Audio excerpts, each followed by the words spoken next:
Hi, I'm Adrienne Rogers, Artistic Director for Product Club, and we're going to talk about a fast foiling technique that I utilize on the regular to help me get through the back section of the hair. I have many clients that book their highlights as a half a head or a partial, and they tend to come in that way regularly. So you're kind of doing the top and the sides and a little bit of the back, but not really. Often I do a partial because I actually like the depth in the hair, and instead of doing a full highlight, you're going to get more dimension. But at a certain point, the client invariably wants to lighten up that back section. So you can see in the back here, I've left this section without highlighting it. This section is highlighted, and I'm going to teach you a great way to move quickly through the back of the head that's effective and beautiful while allowing the dimension to be maintained within the hair. When I'm doing my traditional foiling, typically I do a diagonal back and I put them tightly in next to one another. After multiple visits, that application gets heavier and heavier, which is where the brightness really comes from. If you've not highlighted a section for a while, it's going to feel very dark. But if I placed all the foils in the same way, you're not going to get that dynamic movement of the hair color that you get after multiple applications. So my trick is to move the foils around, creating more dimension through directional placement. I'm going to come in with my first foil through the bottom. I'm going to section this out. And typically when I'm doing something where I'm trying to catch up, I'm going to go with slices because I want to make sure that you can see it. Sometimes when you put a lot of work into something and then you can't see the color, it's because you've been too subtle with your application. So I'm going to go in with a little bit of gusto, and I'm going to apply it with slices. My first slice is just straight through the back here, especially in a bob formation because then it's going to swing around to the front. And I'm doing basically a horizontal. Depends on what the hairline shape is on your client. Mannequins are a little bit more rigid. Then I'm going to come to the side and I'm going to do a diagonal just so she has a pretty hairline. The hairline is always the thing that separates you from other colorists. If you do a perfect hairline, your client will always come back because it really is an important detail to get right. So I'm going to come through here, going with a slice, making sure I get my impact. Coming around this side. Anchoring the hair on the foil.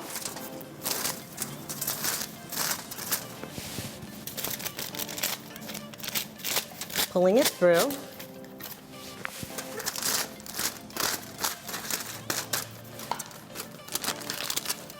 Now, after I have my first two in, because these are my hairline foils, so if that client happens to pull their hair up, they're going to have a pretty result.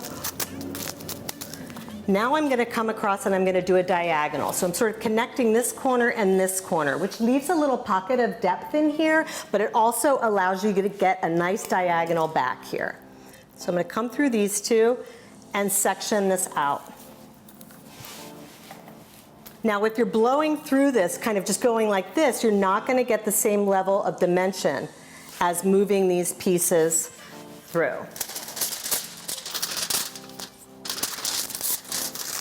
So here I am in my diagonal back.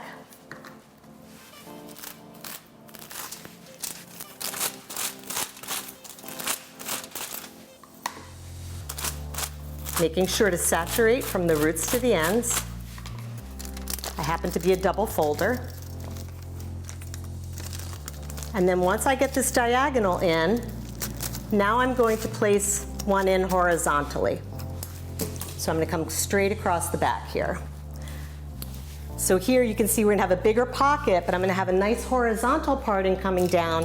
That way we'll get a nice little sheet of color through there. And remember, I'm slicing, not weaving, especially internally.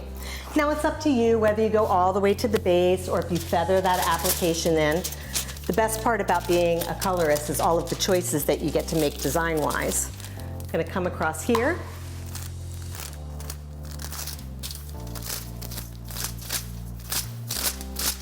Coming through the ends. And now my next one, I'm going to go diagonal forward. So we're varying the moves. We've got the hairline, a diagonal back, a horizontal, and now we're going to come in this way, creating another angle for the hair to move in. By varying the angles of the foils, you're going to get a more dynamic placement. Plus, you're going to get through this back section really quickly, which is advantageous, especially if you're looking to maintain dimension and time.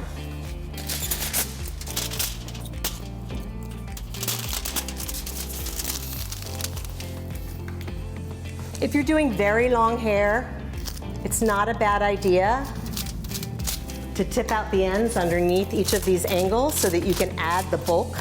But for a bob shape, I like to keep it pretty simple and move back and forth so that I can get that swingy feeling through the back.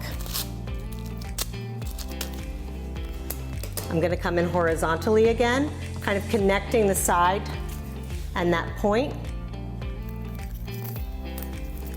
Where each foil ends is always a great place to plot your next foil. So if I know that this is the end point, I'm going to use that to sort of connect. That way all these points come together and it just allows a more harmonious flow of the hair. Because these sections are not done to draw the eye, they are done to kind of let the eye move around.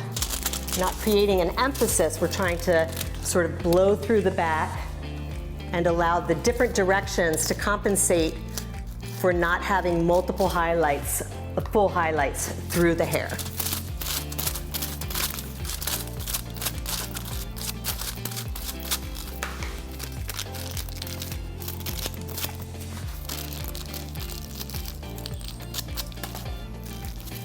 As I move closer to the top, I'm going to vary the way that I do this a little bit because I want to soften the shape. I want to make sure that I'm not going to have a very strong highlight coming out through the top. If the hair splits or anything, you never want a linear line coming through. So now I'm going to start to weave these.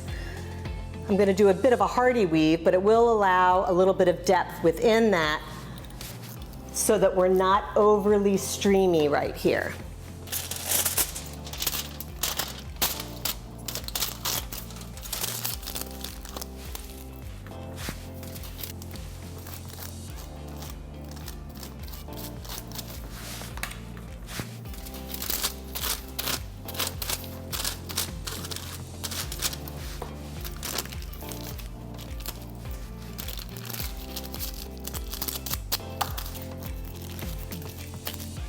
Hair color is all about balance, not about being exactly the same. You want to make sure that the color work that you're doing balances throughout the head, but often perfection takes the beauty away. So you want to keep thinking about not having it be all the same, or you're going to lose the dimension and the natural feeling that that evokes. Anything too mechanical or perfect really reads that way, and modern hair color is softer and more effortless looking. If it looks machine made, it's gonna not read beautiful and natural. It won't have that. So you want to create a little bit of spontaneity and not too systematic of a design, especially when trying to maintain dimension.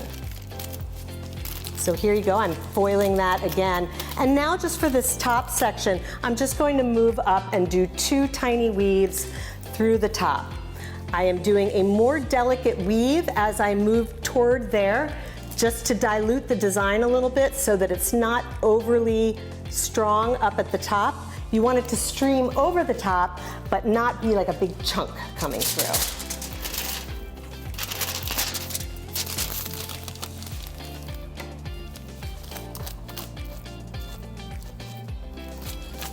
By using different directional placements, you get a more natural looking flow. And when the hair itself moves, each of these different diagonals or horizontals is going to affect the outcome in a really pleasing way. One more up at the top. Always pay attention to your client's natural calyx. If it seems that it's breaking in a different way, follow that client's hair. You can see on the top, rather small.